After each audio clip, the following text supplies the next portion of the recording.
Lady D, aka Donna Smith. You gotta excuse me. I'm holding my camera today because I don't know. I'm having my little technical difficulties. How y'all doing? Happy Tuesday. Been missing you guys, and wanted to get back out here with some afternoon thoughts. Today has been a great mellow day. Weather is cool. I hope you're keeping it on a positive tip and everything is good for you as well. And today I wanted to I briefly talked about something in this relation on my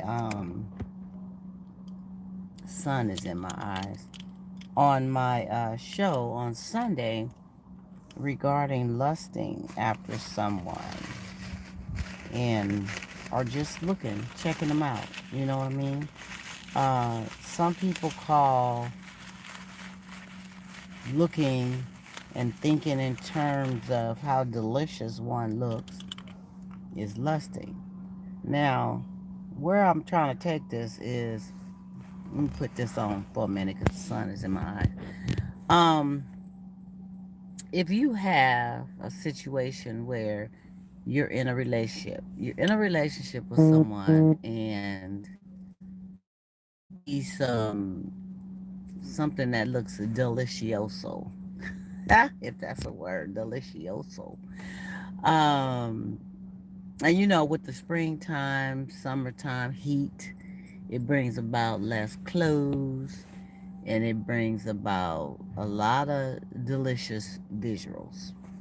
So, if you are in a situation where you are in a relationship, but you see something or someone who looks really, really appetizing to you, not in a sense that you want to eat them up, but just looking pretty appetizing. And you may give that look and you may say, wow, they are fine as I don't know what. If I was single, I would be ready to mingle. You know what I'm saying? And, oh, thank you for the compliment. I am loving it. Um, so you looking at that and they just fine as wine, right? You saying, hey, man, if I was single, I would be ready to mingle, right? And then, you kind of had that thought in your mind. And I think it was a question we was going over regarding a smoking situation. A man was having issues with accepting the fact that his wife smokes. Now, what we don't know about that scenario is, did she smoke when he first got with her, or did she start in the midst of the marriage? Because he started complaining about how she smelled of smoke and how it was unattractive and her teeth and was yellowing and just a stanky yucky situation, he explained. And she had a friend that was coming over on a regular basis that had pearly white teeth, great smile, never smelled of smoke, always smelling delicious of her perfume. Teeth wasn't yellow, just had it going on. And he became really attracted to that type of look and that type of air in a woman.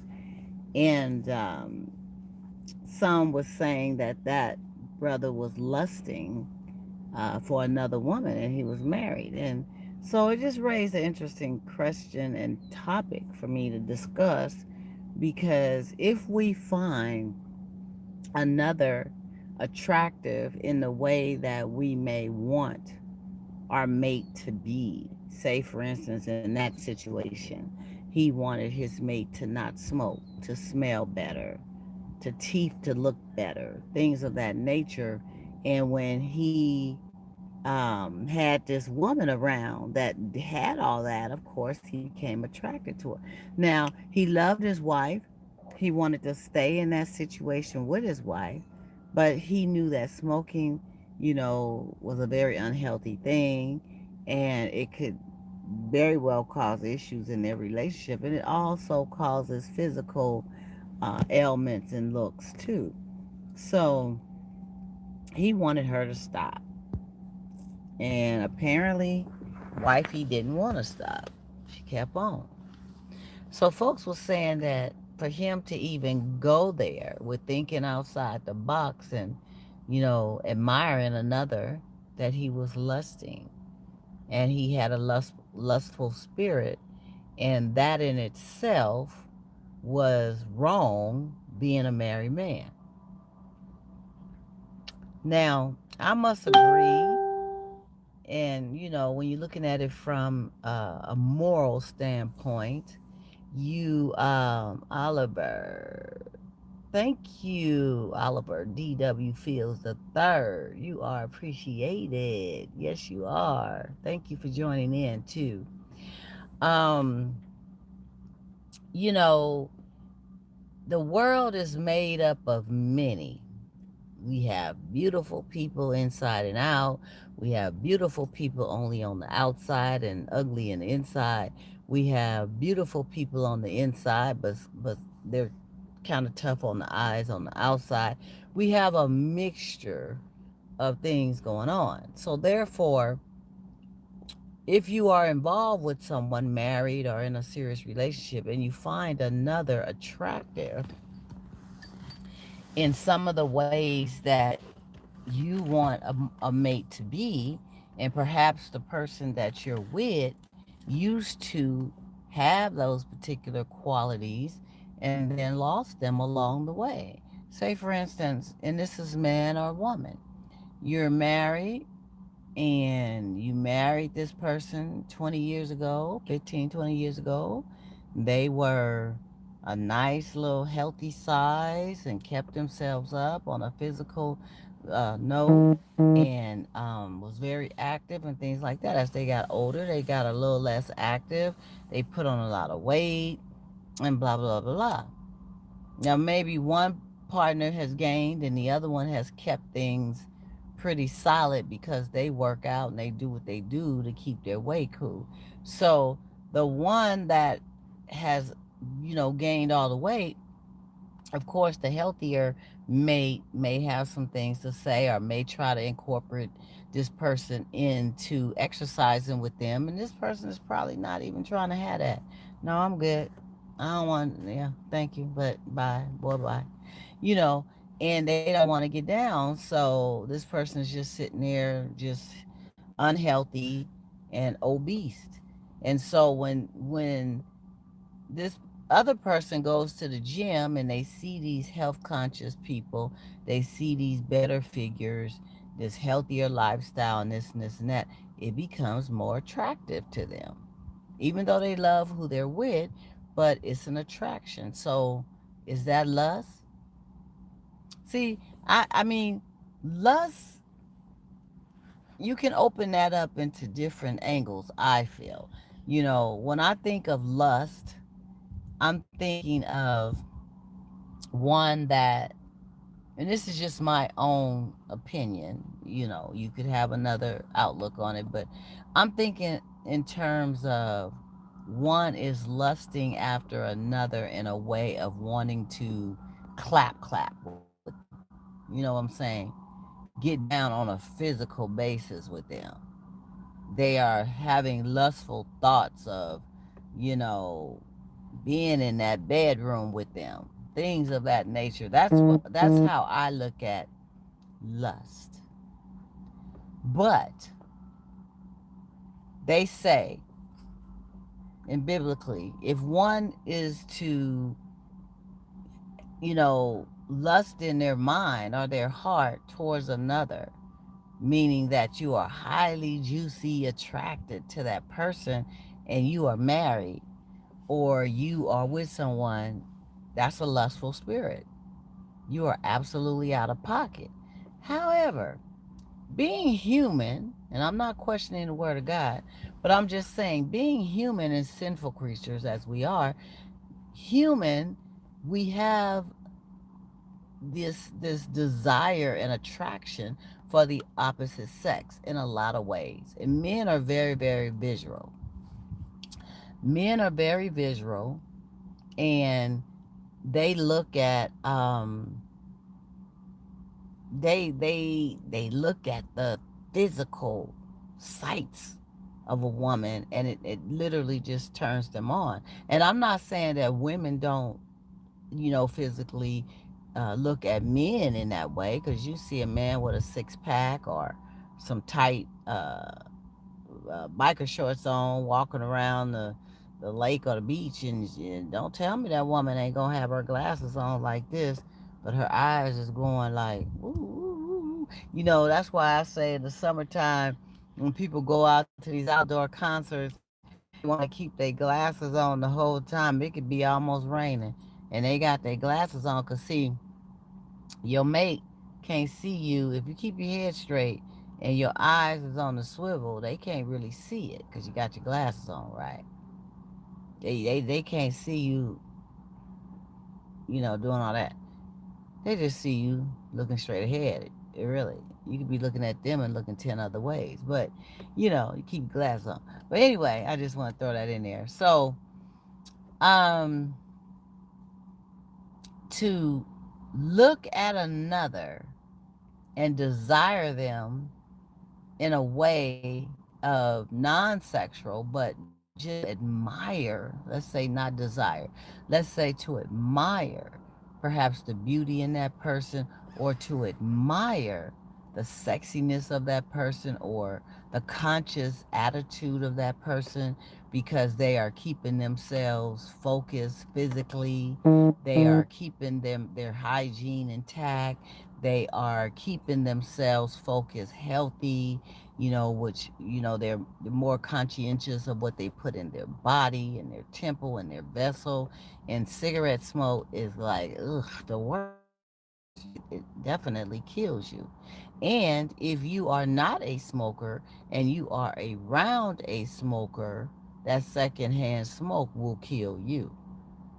That's just something to keep in mind. And also, if you are recuperating from a surgical procedure and you are around a smoker, or you smoke, a lot of times your incisions and stuff does not heal properly. Fact. Cigarette smoke affects that. So, you know, these are things to be mindful of. So, of course, and especially, say for instance, if you're married to someone or in a relationship living with someone and their hygiene is not really up to par, and you have tried to talk to them over and over again about, you have just changed with trying to wash your behind. What is going on? And pretty much they just then got lazy about it. So you have tried to talk to them about it. Now you don't want to make that the reason that you leave this person and get out of this relationship with this person, but um you want to let it be known that you're not turned on to it either. So when they reach for you at the nighttime hours, you don't even want to be, you ain't nowhere to be around. Especially if you have a California king bed. I got a big California king bed. I love big beds because I can roll over on this side and you can roll over on that side if you want to. I can heat up my side of the bed and you can keep yours cold. I mean, there's a lot of different assets for um, having a big bed. But, you just roll over and don't want to be bothered. But then you go on out and see all these other folks that just, man, they just living it, doing it the way you're attracted to. You're wrong for looking. I mean, how do you not look? Or do you look and then try to process your mind and talk to yourself and say, I do not find that attractive. I do not find that attractive. No, no, no, no, no. I mean, where's the line, the division here? And when does it become lust? When is it considered lust? When you find someone attractive and you're saying, I wish my mate, man, wow. Is that lusting? Now, I know doggone well if you're having sexual dreams about a person and you're having all these, fantasies, thoughts about things in the physical, Yeah, I can see that as being lustful thoughts. But just admiration, hmm, that's something to think about. I want to hear what you guys feel about that because it had me when we went there with a small segment on the show, and I,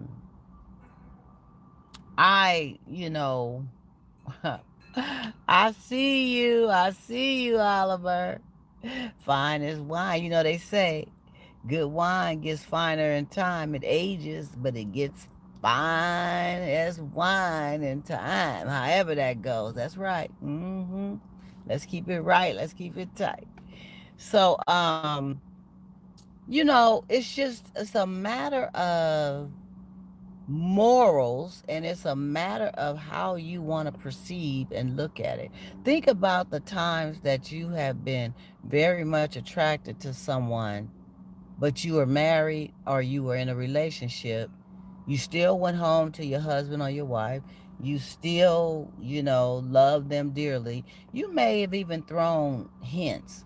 Well, honey, maybe we can try to start walking together or something, or darling, I love it when you smell fresh and you just come out the shower and you put on your nice smell goods and all that. I love that.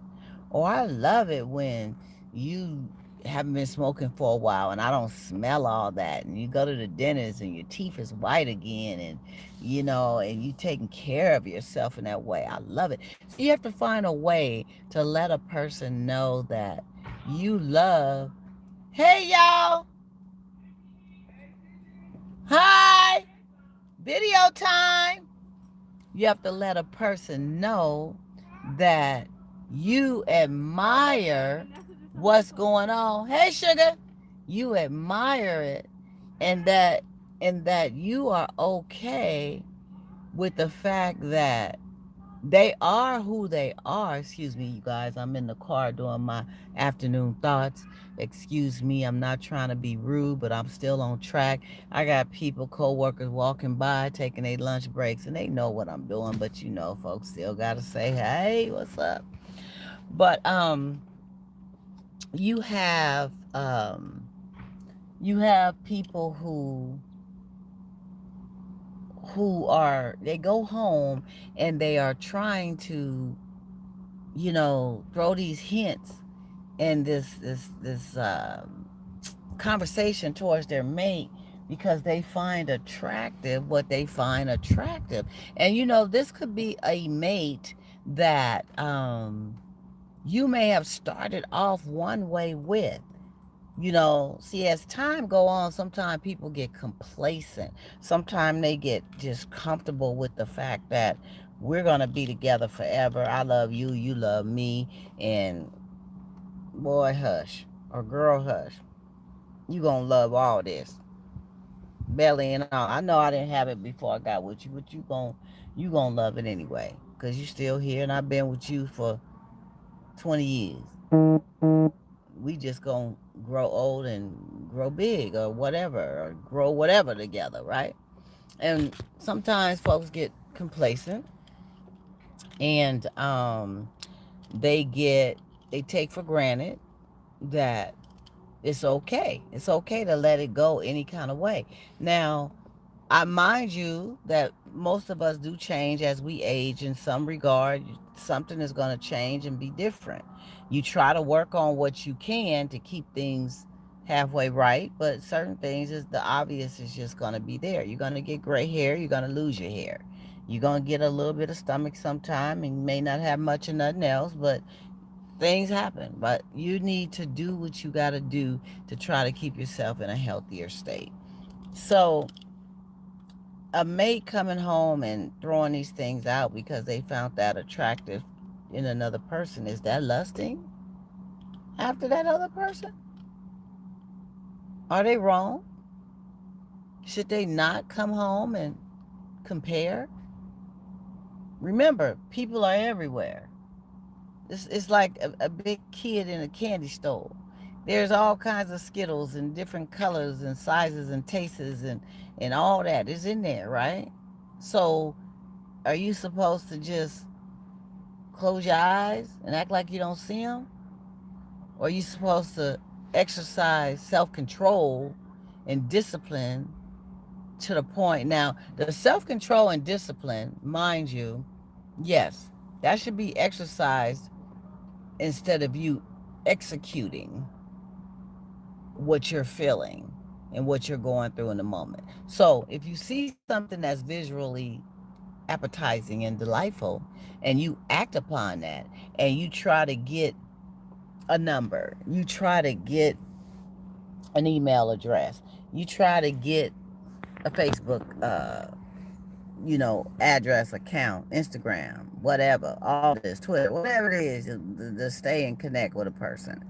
And you trying to get up on that because you like, man, that is she gorgeous, or he gorgeous. I just need to be in touch with them. Now, you acting upon that lustful or that admiration per se. You're acting upon it. You have someone. Now it's different if you don't have anyone. If you don't have anyone, so be it. Sky's the limit. Go for it. If they don't belong to nobody and you ain't got nobody, go for it, right? Yeah. I said, yeah, go for it. But if you have someone and you go forth with it like that, yeah, that's a lustful move. Because then you have plans to keep that person in the grips of whatever communication, just in case maybe you and your mate break up, or just in case some of them just go out and have affairs. They may be with somebody that they feel it just ain't no hope. They just ain't gonna try to do nothing to change. So I'm gonna have to do something for myself. But no, I don't want to leave them. I love them. I don't want to leave them. But then that's another thing that we can go into afternoon thoughts. If you love someone, I'm switching gears now. If you love someone, really love them, could you, would you, or should you even think about cheating on them? That's being disloyal. That's being, just totally dark and wrong. Now, and that's not love, because love, you're going to put that before any and everything. You're not going to want to jeopardize what you have with that person and take a chance on the major consequences that could happen. You can become emotionally attached to someone else, or them being attached to you. B, you can get a unwanted pregnancy or child out of the situation and still love and be with the person that you've been with. C, you can get an STD or HIV or something like that you can't get rid of. And even if you can get rid of it, if it's not that, maybe it's gonorrhea, maybe it's syphilis, maybe it's trichomonas, the HPV virus, all kinds of stuff. Maybe it's something that you can take a pill or get a shot for. But then you didn't jeopardize who you with, where they may have it now, because you didn't slept with this other person. Now you didn't been sleeping with the person at home, because you know why? Because you gotta sleep with, you gotta keep things right at home.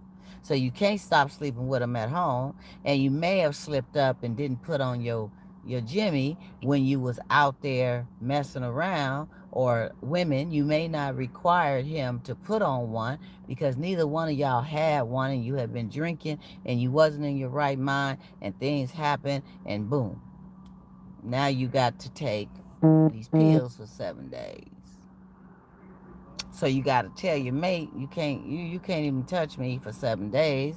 They gonna wonder why. Then you got to tell your mate that, especially when you're talking about trichomonas or something like that, you got to tell your mate that you got that so they can go get them some pills. Because then what'll happen, or even these bacterial infections women get, because what's gonna happen is you're gonna keep giving it back and forth. You get cured, they still have it. You have sex with them, they give it to you again. You give it to them again. Look, it's just too much. It's too much. that can happen in the midst of you being disloyal and you say you love someone, because that's not love. And if you get to the point that you need to go there, or you want to go there, or you desire to go there with somebody else, then maybe you need to reassess and evaluate what you do, who you with, why are you in this on this degree, and you still want to do everything else, XYZ. You know, be real and truthful with yourself. Be real and truthful with you first, because a lot of people, they do that because they selfishly want to have a piece of this pie and a piece of that pie too. They want a little bit of all of it. Some of them got a couple of folks out there they mix with, and then they over here with who they with. Or some are over here with who they with and don't mind bringing other people into the bedroom with them, so it'd be 3 4 y'all. Then y'all got a whole triangle of stuff going on, because stuff happens. Shish happens. Yeah, I said it. Shish happens. And what you gonna do? What you gonna do? Go get your bag of pills, your shot. Um, have to tell somebody you got something that you're gonna have for a lifetime? Mm-hmm. Yeah. It ain't worth it. If they love you and are committed to you, they will exercise self-control in every regard. I don't care what a person looks like. I don't care what they smell like. I don't care what they try to imagine them tasting like. Mm-hmm. That part. Because some people will get there and go to get down with it that way, with the taste, and say, I ain't cheat. Who cheated? And did nobody cheat? It was nothing going on that went beyond the taste. So, by us just getting down with the taste, we didn't cheat. We just got in the moment and just kind of, sampled a few things, and that was it. But that's not really cheating. Cheating is when you go all the way and clap, clap, clap, clap, clap all over the place. But I'm here to tell y'all, if you done got together in any kind of way where you mixing juices and slobs and all that kind of stuff and saliva and doing stuff you cheating, because that's a lustful act, number one, and you're doing some things of a nature that are intimate that you really should just be doing with your husband or your wife or someone that you are fully committed to. Really. You really should. But you turn around. This person is getting mighty close to a sister's car right here, y'all. I'm listening to y'all, but they made a U-turn in the middle of the street, had me stuck for a moment. But yeah, so when you're doing that to that extent, and you're exchanging fluids and salivas and all that kind of stuff, who told you you ain't cheating? Somebody did y'all read that in the book? What book? Is it a book that say that cheating, there's certain degrees of cheating? Because see, some will say cheating is when you're flirting with somebody intimately through emails, voicemails, text messages, Snapchatting, consistently, how you doing? Have a good day. Thinking about you. Folks can call that cheating, because you are emotionally connecting with someone on a level that could lead to or is intimacy And that can lead to physical intimacy because intimacy starts outside the bedroom. You ain't got to be in the bedroom to start with your intimacy. And that emotional attachment to someone. Have you ever been attached to someone that every time you get a message from them, texting or emailing or special little voice message or whatever, even if you ain't even had a chance to talk to them, they just make you feel good. You feel warm all up inside. You have emotionally attached yourself in some aspect to that person. And so you anticipate hearing from them. You anticipate getting these messages. And when you don't get them for a while, you're like, oh, wow. Man, I ain't heard from, are they all right? I miss them little special whatnots. Man, let me reach out. You're attached on an intimate basis. So be careful, grown folks. Be careful of, if you're loving somebody, keep that loyalty and that discipline in the forefront. Okay? Be careful about lusting after another and you are with someone. And to what degree is lust to you? What does lust mean to you? How far is it in regards to, you just kind of being attracted or admiring someone that has some qualities that you like and your mate don't? How far should you go with that admiration? Think about it. Something to think about. So on that note, I gotta get back, y'all. My time is up. I'm gonna be back. I'm gonna try to be back tomorrow. This is your hostess with the mostest, Donna Smith, aka Lady D. And every day that I can, I try to bring you some afternoon thoughts in the moment. I look forward to it, and I hope you do too. Please like, share, and subscribe. And I'll be at you guys soon. Have a wonderful day. Be safe, and most importantly, love you. Talk to you later. That's me trying to click off and a truck coming. See what I'm talking about? Something always trying to interrupt our flow. But we got this. Bye, y'all.